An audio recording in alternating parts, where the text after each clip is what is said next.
Yo, Crimson, want to come over to my house? I've got some cool Hot Wheels that you might like. I have to talk to Mommy and Daddy first. No, don't worry about it. I already, talked to them about it. Stop it, please. Please stop. Stop it.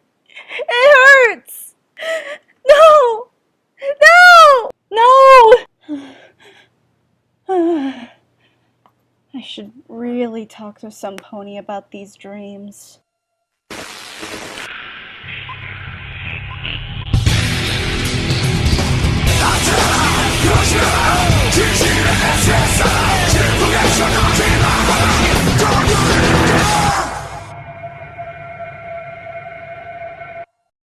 Another Luna episode for a summer finale? Yeah, I can understand that.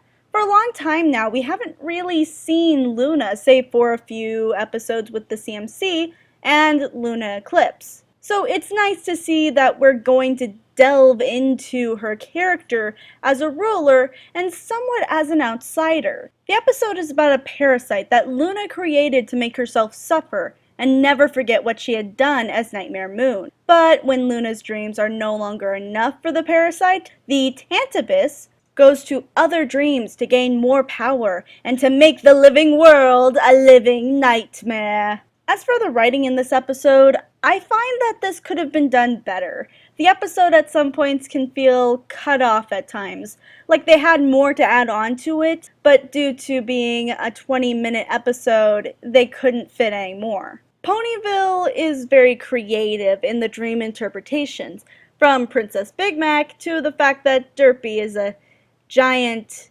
meowing Pegasus pony. What is this? What the heck is that?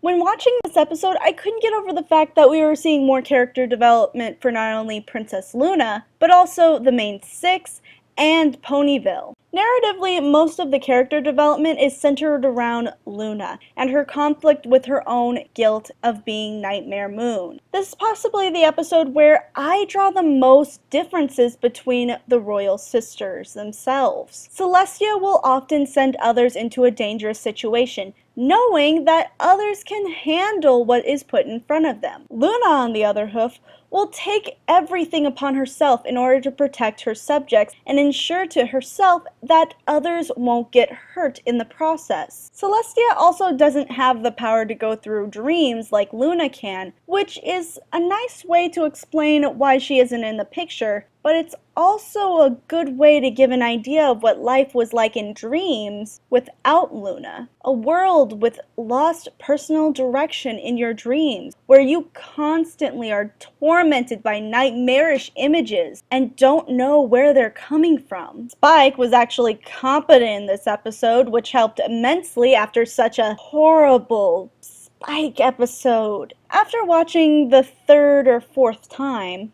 I started to think about post-traumatic stress disorder and how Luna does seem to have something like that to a degree. Her behavior in this episode does show great guilt, hopelessness, loneliness, and emotional distress, but it also shows that she suffers from great anxiety, fear, mistrust, and even depression. To me, this is an episode for those who have PTSD, that they also can rely on others for them to help them in their time of need. A moral that anyone with this unfortunate disorder can resonate with in some degree. This is something I find incredibly harsh and adult because this is a very deep moral that children aren't exposed to often. The moral could also be looked at as you need to forgive yourself for anything that you've done in the past. Visually, this episode overall is all over the place. But that's what most dream episodes in MLP are. They're all over the place. The visuals are also really epic and strong, matching most of the characters' personalities in their dreams. With the exception of Rarity, which is really dark and dreary, which I don't know what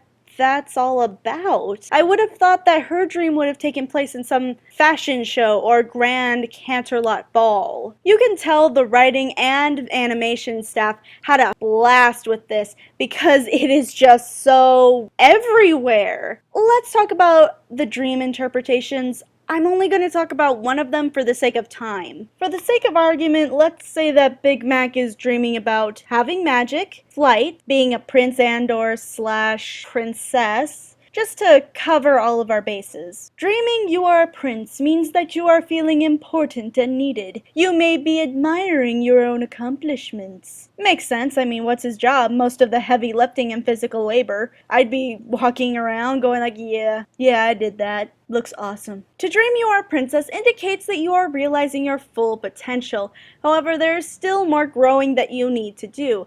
It is also a symbol of youth and mental development. This is also very possible since Big Mac is the eldest and has probably always been the mental stability of the family. Though he does have times when he's a bit childish, so he himself does have some mental work to do. To perform magic suggests that you need to look at things from a different view, or approach your problems from a new angle in order to successfully move forward. I could see this. It's something that he's worked on and forgotten at times. In Applebuck season, he spoke about how difficult the project would be for only one pony to do, where he looked at the situation from a different angle than Applejack. In Pinky Apple Pie, he was also stubborn when some pony else looked at things from a different angle than he did when it came to the cart. To dream you are flying with ease suggests that you are on top of the situation. You have risen above something. It may also mean that you have gained a new and different perspective on things. Flying dreams and the ability to control your flight is representative of your own personal power. I don't know about Big Mac enough to say whether that's true or not. It's solely based on the Apple family farm and the barn itself being rebuilt every season. He's pretty on top of that. If you see any more dream interpretations, please let me know what they mean in the comments below. I'm really curious as to what you'll find. The music in this episode was really nice too, and with all the epic and ground music that just fits every scene perfectly. Oh my gosh, it's amazing. So, what do I think of this episode overall? I think that's a really good Luna episode and a good summer finale for the next few months. It has a really great moral that anyone, both young and old, can relate to. It has an excellent journey from beginning to end. There are points in the writing where it's a little choppy and strangely paced, but otherwise it's a good way to end in the summer. This has been your future evil overlord, Crimson Glow, and We are such happy flowers. We will now sing for hours. Aren't we unbearably cute? Watch me solo on jazz flute.